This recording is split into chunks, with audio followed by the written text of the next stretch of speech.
লাল লাল special chicken কষা recipe. দেখেই কিন্তু চিকেন কষা দেখেই জিভে জল চলে আসে। তো দেখতেই পাচ্ছেন চিকেন কষার কালারটা কত সুন্দর হয়েছে। এটা কিন্তু যে কোনো চিকেন কষা নয়, এটা স্বাস্থ্যকর চিকেন কষা। স্বাস্থ্যকর এর কারণ হচ্ছে এটা একদম বিনা তেলে তৈরি। যারা ডায়েট করে বা ওজন কমাতে চায় তাদের জন্য স্পেশালি এই চিকেন রেসিপিটা তৈরি করা হয়েছে। এই রেসিপিটা খেয়েই কিন্তু ওজনটা কমানো যাবে, কারণ এখানে কোনো রকমের বাজে মশলা ব্যবহার করা হয়নি। এক্সট্রা কোনো মশলা না ব্যবহার করে আর তেল ব্যবহার না করেই চিকেনটা রান্না করেছি। আসসালামু আলাইকুম, কেমন আছেন সবাই? আশা করি সবাই ভালো আছেন, সুস্থ আছেন। আলহামদুলিল্লাহ আমরাও খুব ভালো আছি, সুস্থ আছি। সোনালী রান্নাঘর অ্যান্ড ব্লগ চ্যানেলে আপনাদের প্রত্যেককে স্বাগত জানাই। তো আজকের আমি যে রেসিপিটা তৈরি করব সেটা কিন্তু অনেকটা ইন্টারেস্টিং হতে চলেছে, তাই অবশ্যই এই ভিডিওটা প্রথম থেকে শেষ পর্যন্ত দেখার অনুরোধ রইল। তো আজকের এই হেলদি রেসিপি তৈরি করার জন্য আমি প্রথমেই নিয়েছি চিকেন। এখানে 1200 চিকেন আছে আর একটা বড় সাইজের পেঁপে আছে। পেঁপে দিয়ে চিকেন রেসিপি তৈরি করব, তাও আবার তেল ছাড়া।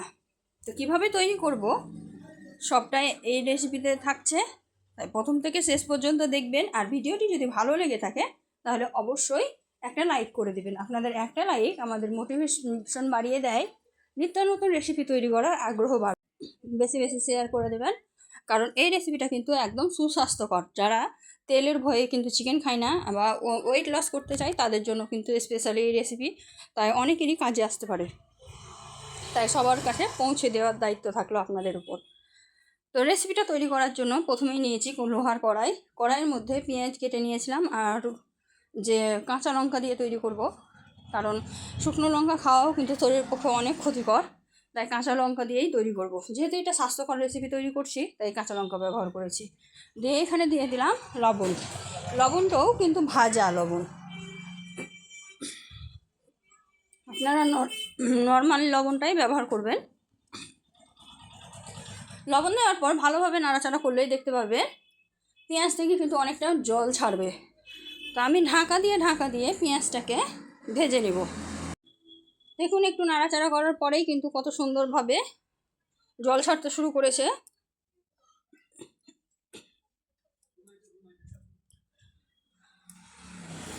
ভালোভাবে নাড়াচাড়া করে দিয়ে গ্যাসের আঁচটাকে একটু হালকা করে দিতে হবে, তারপরেই ঢাকা দিয়ে দিতে হবে।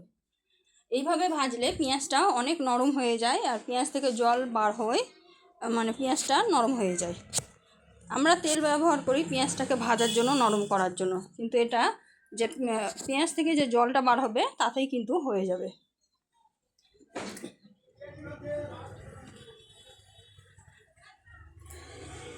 দেখুন একটু একটু নাড়াচাড়া করেছি, তাতেই কিন্তু তলায় জল বার হতে শুরু করে দিয়েছে। একটু যদি লক্ষ্য করেন তাহলে বুঝতে পারবেন। যেহেতু এটা বিনা তেলে রান্না হচ্ছে তাই একটু ধৈর্য ধরে রান্নাটা করতে হবে। আর পুরো রান্নাটাই কিন্তু হালকা আঁচে হবে, কারণ আঁচটা বাড়িয়ে দিলে কিন্তু পুড়ে যাওয়ার সম্ভাবনা থাকবে। তাই হালকা আঁচেই পুরো রান্নাটা করবেন। দেখুন ঢাকাটা তুলে দিলাম, পেঁয়াজের কালারটা চেঞ্জ হয়ে গেছে, কারণ এটা নরম হয়ে গেছে আর পেঁয়াজটা প্রায় সিদ্ধ হয়ে গেছে। নাড়াচাড়া করে দিলাম, নাড়াচাড়া করে দিয়ে এখন আমি এখানে সামান্য পরিমাণে জল ব্যবহার করব। জল দিয়েই কিন্তু মশলাটা সুন্দরভাবে কষিয়ে নিব। তেলের কাজটা জলেই করবে। এই যে জল দিয়ে দিলাম।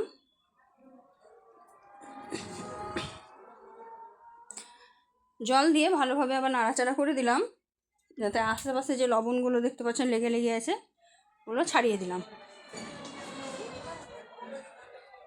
এখন আমি এখানে মশলা ব্যবহার করব। মশলা আদা রসুনের পেস্ট, যা যা লাগে চিকেন কষাতে তাই দেব। জলটা দেওয়া আছে, জলের মধ্যে দিয়ে দিলাম 2 চামচ পরিমাণে আদা রসুনের পেস্ট। যেহেতু 1200 ওজনের চিকেন আছে তাই 2 চামচ যথেষ্ট। দিয়ে ভালোভাবে পেঁয়াজের সঙ্গে মিক্সড করে দেব নাড়াচাড়া করে। আমি যে প্রসেসে রান্নাটা করছি সেই প্রসেসে যদি রান্না করেন তাহলে মশলার কোনো রকমের খারাপ স্মেল থাকবে না, খেতেও ভালো লাগবে আর স্বাস্থ্যের জন্য অনেক উপকারও হবে।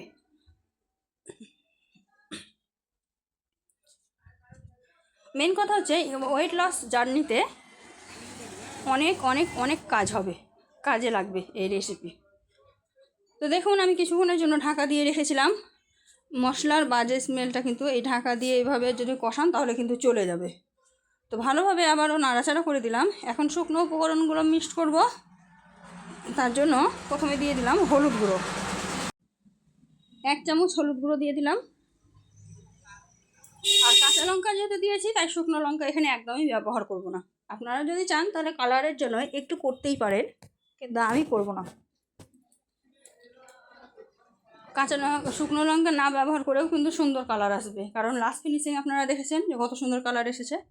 তো মশলাটা মানে হলুদটা ভালোভাবে মশলার সাথে মিক্সড করে নিলাম।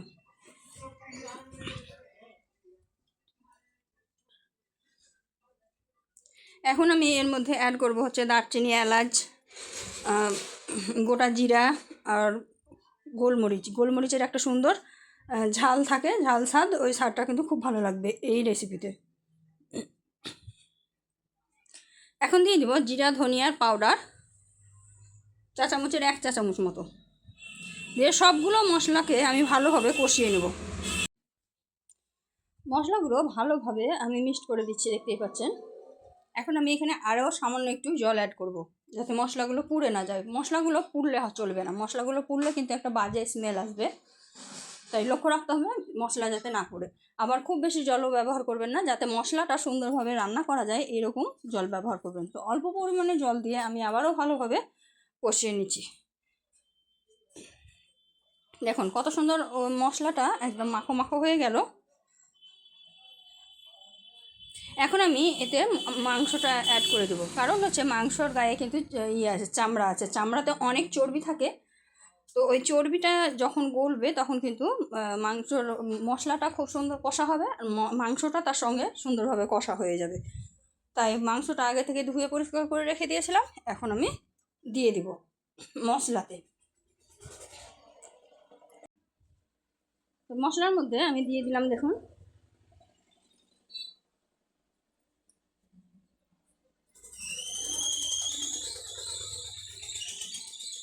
এখন আমি নাড়াচাড়া করে ভালোভাবে মাংসের সঙ্গে মশলাগুলোকে মিক্সড করে দেব।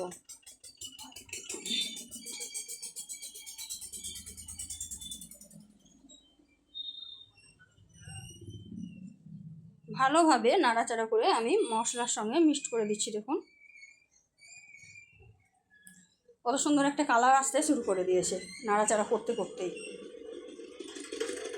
তা আলতো হাতে ভালোভাবে মশলাটাকে আমি মিক্সড করে দিলাম। মিক্সড করে এটাকে হালকা আঁচে ঢাকা দিয়ে রেখে দেবো 5 মিনিট মতো।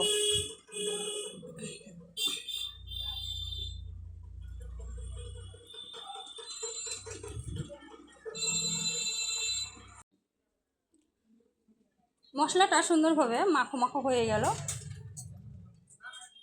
এখন মাংসগুলোকে এক জায়গায় করে দিয়ে ঢাকা দিয়ে 5 মিনিট মতো রেখে দেব। 5 মিনিট মতো আমি রেখে দিয়েছিলাম।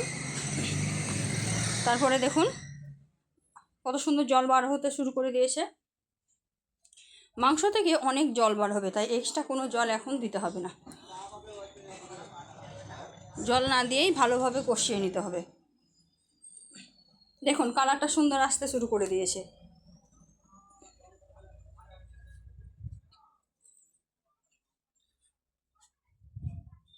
মাংসটা অবশ্যই হালকা আঁচে রান্না করতে হবে, তবেই কিন্তু আপনাদের মাংসটা পারফেক্ট হবে, স্বাদে ও গন্ধে সুন্দর হবে। দেখুন আবার নাড়াচাড়া করে আবারও কিছুক্ষণের জন্য আমি ঢাকা দিয়ে রান্না করব। এইভাবে ঢাকা দিয়ে দিয়ে রান্না করব, মাঝে মাঝে ঢাকনাটা তুলে একবার করে নাড়াচাড়া করে দেব।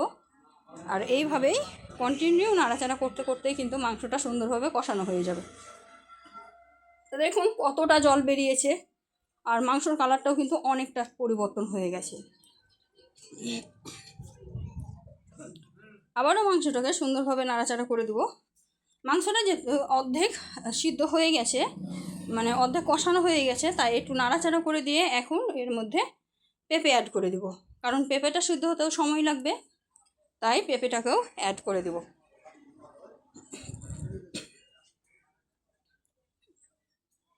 এটা যেহেতু স্বাস্থ্যকর রেসিপি, তাই পেঁপেটাকে না ভেজেই ব্যবহার করতে হবে, কারণ আমি তেল ছাড়াই রান্না যেহেতু করছি, তাই যদি আপনারা মুখের স্বাদ বাড়ানোর জন্য খেতে চান তাহলে কিন্তু পেঁপেটাকে ভেজে জল মানে তেল দিয়ে মাংস রান্না করে এভাবেও খেতে পারেন, এটাও কিন্তু খুব ভালো লাগে খেতে। কিন্তু এটা যেহেতু স্বাস্থ্যকর রেসিপি তৈরি করছি তাই এখানে ভাজাভাজির কোনো সিন নেই, তেলের কোনো কথাই আসবে না, বিনা তেলেই পুরো রান্নাটা হবে। পেঁপেটা দিয়ে দিলাম, দিয়ে ভালোভাবে নাড়াচাড়া করে দিয়ে আবারও নাড়াচাড়া করে দিচ্ছি দেখুন। তো পেঁপেটা দিয়ে নাড়াচাড়া করে মিক্সড করে দিলাম। এখন আমি এটাকে ঢাকা দিয়ে রেখে দেবো, হালকা আছে ঢাকা দিয়ে কিছুক্ষণের জন্য রেখে দেব। এইভাবে পেঁপের সঙ্গে চিকেনটাকে কষিয়ে নেব।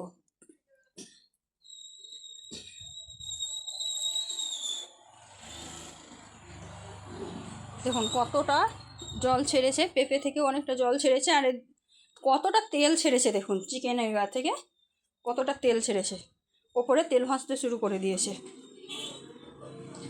আর এই যে তেল ছেড়েছে আর জল ছেড়েছে, এই তেল জল দিয়েই কিন্তু রান্নাটা খুব সুন্দরভাবে কমপ্লিট হবে।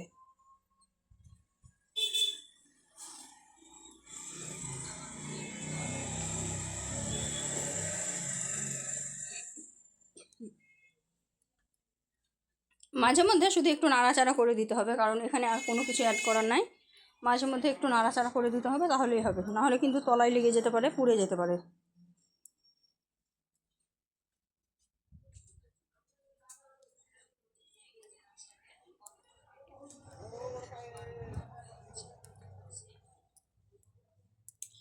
দেখুন নাড়াচাড়া করে আমি আবারও ঢাকা দিয়ে দিব, কিন্তু পাশে যে জল বেরিয়েছে কতটা, তেল বেরিয়েছে কতটা, সেটা দেখার জন্য আমি একটু ঢাকায় রেখে দেখালাম।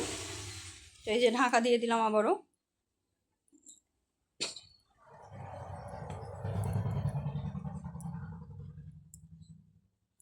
তো দেখুন ঢাকা দিয়ে অফ ক্যামেরায় নাড়াচাড়া করে আমি কিন্তু রান্নাটা কমপ্লিট করে নিয়েছি।